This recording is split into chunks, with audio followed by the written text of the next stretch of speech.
Keckers here. Let me take you back to something a lot of you are too young to remember. Gaming magazines. Gaming magazines are that little bit of history that a lot of people missed out on.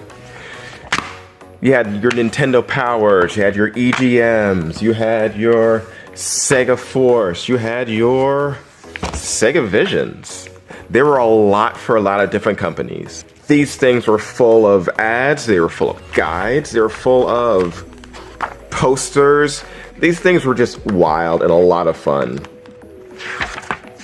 The people who did reviews of these things were legends. Finding letters from the readers, finding tips and tricks, finding out new things before they were coming out. The internet wasn't a thing, so you had to just hope it would be posted in one of these. These were your first looks at a lot of these interesting things, like this one right here.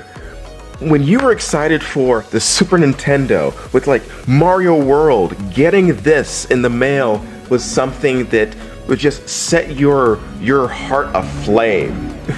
Excuse me on that one. Like, it's just so much to get excited for. You had comics in these things. Like, oh my goodness, like right here, SimCity. SimCity, getting actual plans for how to do stuff in this. Getting every enemy layout and design, letting you know the maps of the places before you ever got to see them. Yeah, this stuff would map out the entire game for you. I mean, comics. Look at this, look at this. Nestor's Adventures. Oh my goodness, this right here is a super throwback for a lot of people. The original Mario comics. Yeah, the Super Mario Adventures. These things were just out there and wild for people who thought that Princess Peach was this only damsel in distress until the new movie. No, she was kicking ass and taking names way back in the 90s. But you also got little fun surprises like this. Wait, hurry up. Sneak peek at the Super NES CD-ROM and Color Game Boy. Super NES CD-ROM. Do you want to know what that is? Well, here it is.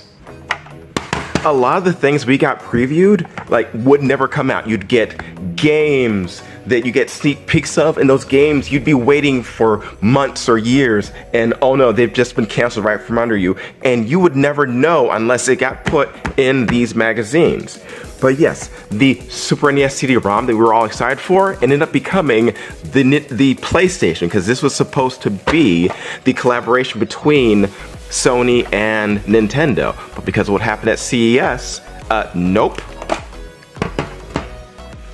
Yeah, these things, these magazines, waiting for in the mail, these are some of the things that you would spend the entire summer for, just sitting on the porch, reading and getting utterly excited for all of this information. Star Tropic, Robin Hood, oh, being excited for the new Ninja Turtles game, Super Castlevania. Getting the magazine and then getting the game, oh, always exciting. These things are hard to find, hard to come by now, but just reading through them, flipping through these pages, it's a piece of childhood. It's a piece of gaming history. It's something that you can't just get by going on a website and looking at a bunch of stuff. Right here. Being excited for the very first Metroid game. Oh no, being excited for the very first Metroid game and then getting the sequel, Battletoads, Star Trek, the Disney Afternoon games, and getting all this stuff. Oh, the Zelda comics. Man, I could tell you about the Zelda comics and how excited I was when you would play the games and you would have this idea of how things look, but being able to see them on a page is just, it's crazy. It's crazy. Man, the amount of love and attention that got put into these magazines, it's great. Yeah, these things are truly missed.